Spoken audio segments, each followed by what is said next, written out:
जम्मू कश्मीर को लेकर के कांग्रेस पार्टी का जो दोहरा रवैया है, यह राष्ट्रीय एकता और अखंडता के साथ सीधे सीधे खिलवाड़ है। हम सब जानते हैं कि कांग्रेस ने सदैव राष्ट्रीय अस्मिता के साथ खिलवाड़ किया और प्रत्यक्ष और अप्रत्यक्ष रूप से उन तत्वों को प्रेरित और प्रोत्साहित करती रही है जो देश के अंदर अलगाववाद और अराजकता को बढ़ावा देते हैं। जम्मू कश्मीर के अंदर एक बार फिर से कांग्रेस का ये दोहरा चेहरा देश की जनता के सामने आया है। यद्यपि कांग्रेस पार्टी ही इस बात के लिए जिम्मेदार है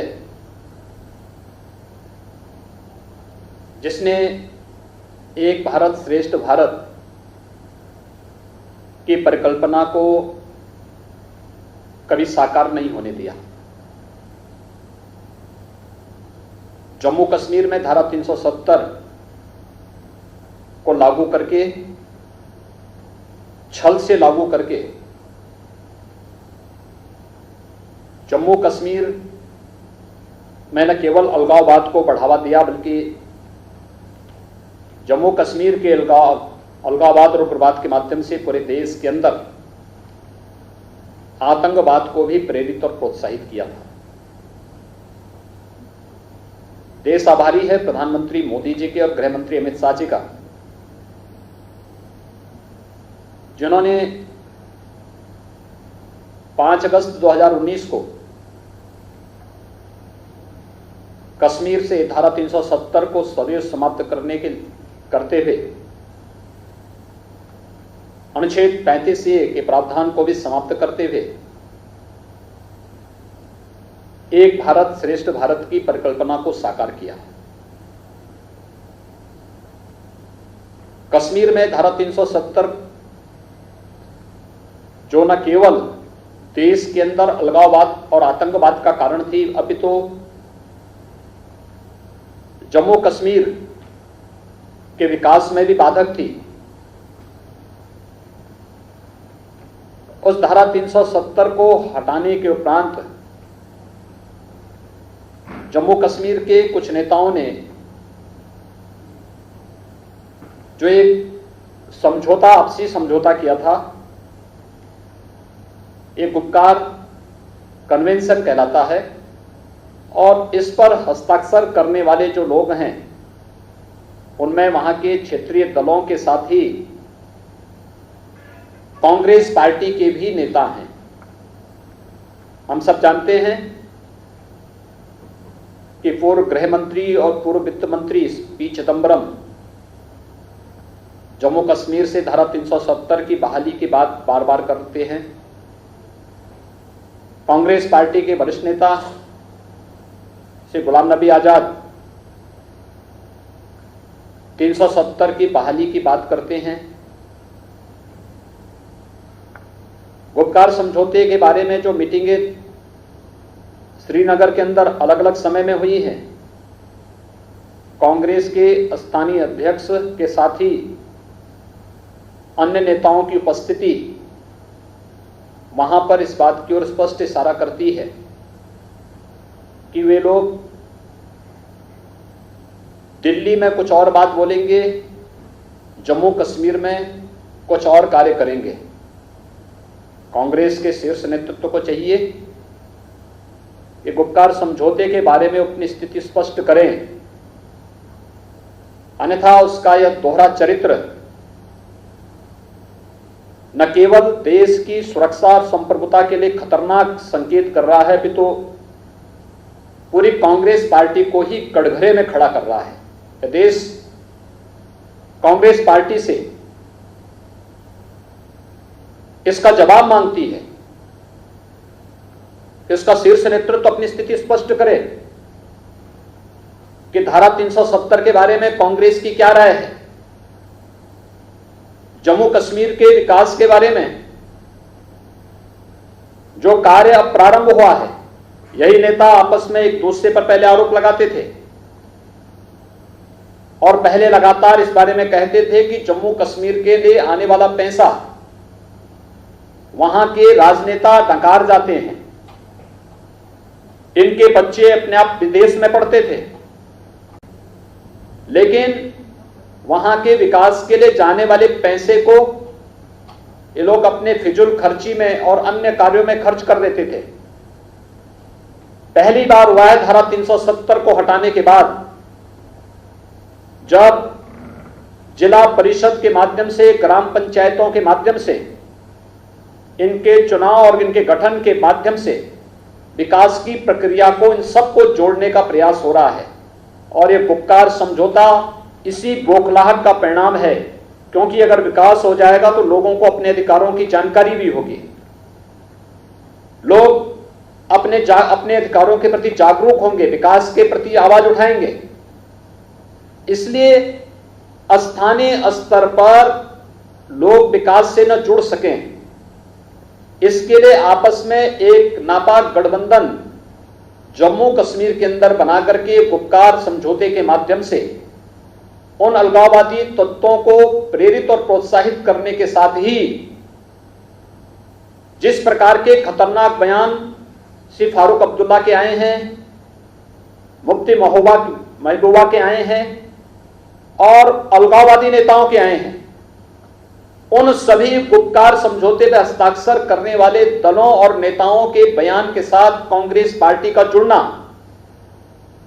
अत्यंत खतरनाक संकेत है। और खासतौर पर तब जब हमारी सेना सीमा पर लड़ रही हो, जब हमारे बहादुर जवान, देश के बहादुर जवान जम्मू कश्मीर के अंदर आतंकवाद की लड़ाई को पूरी मजबूती से लड़ रहे, आतंकवाद की सफाई की लड़ाई को पूरी मजबूती से लड़ रहे हों, उन स्थितियों में भारत के आंतरिक मामले में भारत के दुश्मन देशों से मदद लेने की बात करना, यह क्या साबित करता है? और कांग्रेस पार्टी को इसके लिए अपनी स्थिति स्पष्ट करनी होगी कि गुपकार समझौता के साथ उनके नेताओं का जुड़ाव किस स्तर का है, उनके साथ मिलकर के स्थानीय स्तर पर जो गठजोड़ किए जा रहे हैं या आखिर किस प्रकृति का है। और कांग्रेस नेतृत्व को इस बात को भी स्पष्ट करना होगा कि गुपकार समझौते की आड़ में राष्ट्र की सुरक्षा और संप्रभुता के साथ किए जा रहे इस खिलवाड़ को आखिर कांग्रेस का नेतृत्व कैसे बर्दाश्त कर रहा है। पूरे कांग्रेस नेतृत्व को एक कटघरे में खड़ा करता है। जम्मू कश्मीर के विकास को अवरुद्ध करने वाला, जम्मू कश्मीर के अंदर स्थानीय स्तर पर विकास की प्रक्रिया को आगे बढ़ाने के लिए जो प्रयास प्रारंभ हुए हैं, उन प्रयासों में आखिर कांग्रेस क्यों बाधक बनना चाहती है? एक भारत श्रेष्ठ भारत की परिकल्पना को साकार होने के बाद आखिर उसमें बाधक बनकर के कांग्रेस पार्टी क्या साबित करना चाहती है? यह देश, यह प्रश्न कांग्रेस नेतृत्व से करना चाहता है और हम लोग इस बारे में कांग्रेस नेतृत्व से पूछना चाहते हैं कि आखिर गुपकार समझौता की आड़ में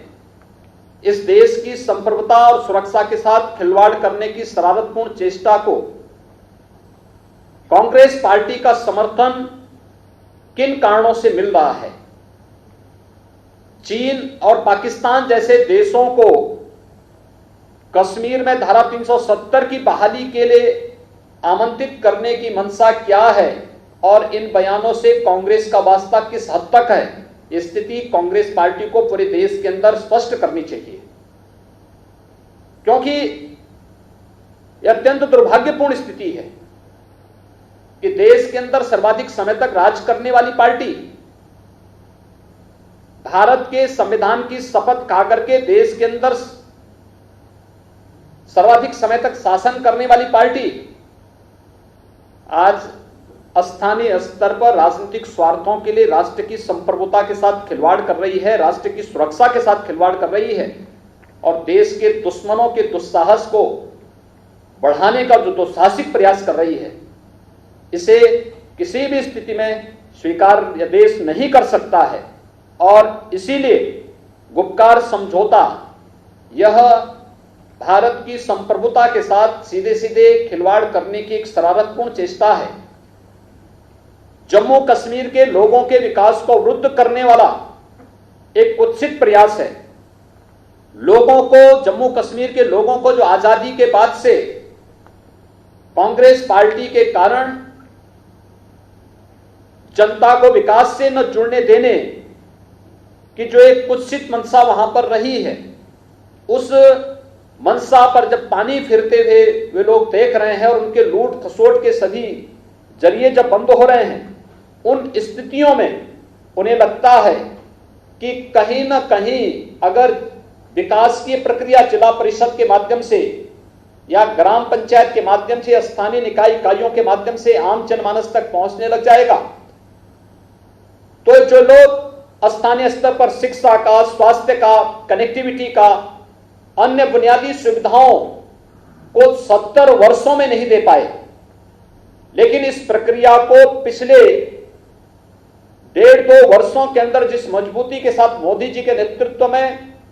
केंद्र की सरकार ने वहां पर इन परिषदों के माध्यम से, स्थानीय निकाय संस्थाओं, ग्राम पंचायतों के माध्यम से, जिला परिषद के नए चुनाव के माध्यम से देने का प्रयास किया, करने का प्रयास कर रही है, तो ये सभी विरोध कि कहीं विकास की प्रक्रिया के साथ ये लोग न जुड़ जाएं, इस दृष्टि से इनके द्वारा ये शरारतपूर्ण चेष्टा करके राष्ट्र की संप्रभुता को भी चुनौती देने की कुत्सित मंशा इनके सामने आई है। और दुर्भाग्य से कांग्रेस जैसा राजनीतिक दल जो दिल्ली में अपने को राष्ट्रीय दल का स्टेटस मानता है, बोलता है, लेकिन स्थानीय स्तर पर वह अलगाववादियों के साथ